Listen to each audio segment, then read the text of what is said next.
മുണ്ടക്കൈ ചൂരൽമല പ്രദേശങ്ങളിൽ 6ാം ദിവസത്തെ തെരച്ചിൽ ആരംഭിച്ചു കഴിഞ്ഞിട്ടുണ്ട്. അതോടൊപ്പം തന്നെയാണ് ചാലിയാർപ്പുഴയിലെ തെരച്ചിലും ഇന്നും തുടരും എന്ന് മന്ത്രി മുഹമ്മദ് റിയാസ് അതോടൊപ്പം തന്നെ ജില്ലാ കളക്ടർ മേഘശ്രീയും അറിയിക്കുകയും ചെയ്തത്. പ്രദേശവാസികളെ കൂടി കൂടുതലായി ഉൾക്കൊള്ളിച്ചുകൊണ്ടുള്ള തെരച്ചിൽ തന്നെയാകും നടത്തുക. ഈ അപകടമുണ്ടായതിനു ശേഷം ഏറ്റവും കൂടുതൽ മൃതദേഹങ്ങൾ കണ്ടെടുത്തത് ചാലിയാർപ്പുഴയിൽ നിന്നാണ്. അതും കിലോമീറ്ററുകൾക്കപ്പുറത്ത് നിന്നാണ് ഈ മൃതദേഹാവശിഷ്ടങ്ങൾ അധികവുമായി കണ്ടെത്തിയത്. അതുകൊണ്ട് തന്നെ ഇന്നും ചാലിയാർപ്പുഴയിൽ പരിശോധന നടത്തും. മുങ്ങൽ വിദഗ്ധർ, മറ്റ് സേനാ വിഭാഗങ്ങൾ, പ്രാദേശികമായിട്ടുള്ള ആളുകൾ ഉൾപ്പെടെ ഈ സംഘത്തിൽ ഉണ്ടാകും. അവരെ കൂടി പങ്കെടുപ്പിച്ചുകൊണ്ടുള്ള പരിശോധനയാണ് നടത്താൻ പോകുന്നത്. അതിനിടെ കൂടുതൽ ഫയർഫോഴ്സ് അംഗങ്ങൾ വയനാട്ടിലേക്ക് പുറപ്പെട്ടിട്ടുണ്ട്. തിരുവനന്തപുരത്ത് നിന്നുള്ള 30 പേരുടെ സംഘമാണ് 3ാമത്തെ ബാച്ച് ആയി പുറപ്പെട്ടത്. കോട്ടയത്ത് നിന്ന് മറ്റൊരു സംഘവും വയനാട്ടിലേക്ക് പോകുന്നുണ്ട്. ചാലിയാറിൽ ഉൾപ്പെടെ കൂടുതൽ മൃതദേഹങ്ങൾ കണ്ടെത്താൻ ശ്രമം തുടരുകയാണ് എന്നാണ് വയനാട് ജില്ലാ കളക്ടർ DR മേഘശ്രീ പറഞ്ഞത്. റഡാർ ഉൾപ്പെടെയുള്ള സംവിധാനങ്ങൾ ഉപയോഗിച്ച് തെരച്ചിൽ തുടരുകയാണ് എന്നും കളക്ടർ വ്യക്തമാക്കി. പ്രദേശത്ത് കൂടുതൽ പ്രദേശവാസികളെ അധികമായി ഉപയോഗിച്ചുകൊണ്ട് ചാലിയാർപ്പുഴയിൽ തെരച്ചിൽ നടത്തുമെന്ന് മന്ത്രി മുഹമ്മദ് റിയാസ് നേരത്തെ അറിയിച്ചു. മൃതശരീരങ്ങൾ തിരിച്ചറിയാൻ DNA പരിശോധന ഉൾപ്പെടെ നടത്തും എന്നതാണ് മന്ത്രി നേരത്തെ പറഞ്ഞ വാക്കുകളിൽ നിന്ന് വ്യക്തമായത്. അതേസമയം മഹാദുരന്തത്തിലേക്ക് വഴിവെച്ച ഉരുൾപൊട്ടൽ ഉണ്ടായ വെള്ളാർ മേഖലയിൽ വലിയ നാശനഷ്ടങ്ങളാണ് സംഭവിച്ചത്. അവിടെ ഒരു സ്കൂൾ പരിസരം അടക്കം ഇല്ലാതായ സാഹചര്യമുണ്ടാകുന്നു. സമൂഹ മാധ്യമങ്ങളിലൊക്കെ ഈ വെള്ളാർമല സ്കൂളിൻ്റെ പഴയകാല ചിത്രങ്ങളൊക്കെ വ്യാപകമായി പ്രചരിക്കുന്ന സാഹചര്യം കൂടിയുണ്ട്. വെള്ളാർമലയിൽ നിന്നും ഷബീർ PM-ന്റെ റിപ്പോർട്ടിലേക്കാണ് ഇനി. നമ്മളിപ്പോൾ നിൽക്കുന്നത് മേപ്പാടി ഫോറസ്റ്റ് റേഞ്ചിനകത്താണ്.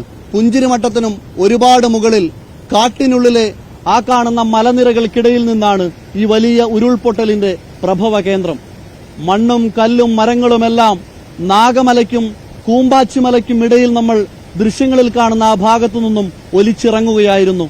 ഒരു രാത്രി കൊണ്ട് ഒരു പ്രദേശത്തിന്റെ ആകെ പ്രതീക്ഷകളെ ഇല്ലാതാക്കിയ, ഒരു നാടിനെ തന്നെ പൂർണ്ണമായും ഇല്ലാതാക്കിയ ആ വലിയ ഉരുൾപൊട്ടൽ അതാ ആ കാണുന്ന 2 മലകൾക്കിടയിൽ നിന്നാണ് പൊട്ടിയൊലിച്ചൊഴുകിയത്. വലിയ കോടമഞ്ഞിന്റെ ദൃശ്യങ്ങൾ നമുക്കവിടെ കാണാം. മലയുടെ മുകൾ ഭാഗം പൂർണ്ണമായി നമുക്ക് ആ കോടമഞ്ഞുകൊണ്ട് വ്യക്തമല്ല. ഏതായാലും ദൃശ്യങ്ങളിൽ അവിടെ നിന്നും വെള്ളം ഇപ്പോഴും ഒഴുകി വരുന്നത് കാണാം. ചെറിയൊരു ചോലയായി ഒഴുകിയിരുന്ന ഈ പുഴ 2 ദിവസം വലിയ രീതിയിൽ മഹാപ്രളയം പോലെ ഒഴുകിയിറങ്ങിയത് ഈ മലയ്ക്ക് മുകളിൽ നിന്നാണ്. അതിൽ നഷ്ടമായത് 300-ൽ പരം ജീവനുകളാണെങ്കിൽ അതിൽ കാണാതായത് 400-ലധികം വരുന്ന ആളുകളെയാണ്. ഇനിയും അവരൊക്കെ എവിടെയാണെന്ന് നമുക്കറിയില്ല. ഏതായാലും വനത്തിനുള്ളിലെ ഈ മേഖലയിൽ നിന്നാണ് ആ വലിയ ദുരന്തത്തിന്റെ ഒരിക്കലും നമ്മൾ ആരും ഓർക്കാൻ ഇഷ്ടപ്പെടാത്ത ആ രാത്രിയിലേക്ക് ഉരുൾ പൊട്ടിയൊഴുകിയത്. വയനാട് ദുരന്ത ഭൂമിയിൽ സന്നദ്ധ സംഘടനകൾ ഭക്ഷണ വിതരണം നടത്തേണ്ടതില്ല എന്ന സർക്കാർ നിർദ്ദേശം വന്നതോടെ കള്ളാടി മഖാമിൽ യൂത്ത് ലീഗ് നേതൃത്വത്തിൽ നടന്നുവന്ന ഭക്ഷണം തയ്യാറാക്കൽ അവസാനിപ്പിച്ചു. കൺട്രോൾ റൂമിലേക്ക് കൊണ്ടുപോയി പോലീസ് ഭീഷണിപ്പെടുത്തുകയും മോശമായി സംസാരിക്കുകയും ചെയ്തതായി സംഘാടകർ പറയുന്നു. 3 നേരമായി പ്രതിദിനം 15,000-ലധികം ആളുകൾ ആണ് ഇവിടെ നിന്ന് ഭക്ഷണം കഴിച്ചുകൊണ്ടിരുന്നത്.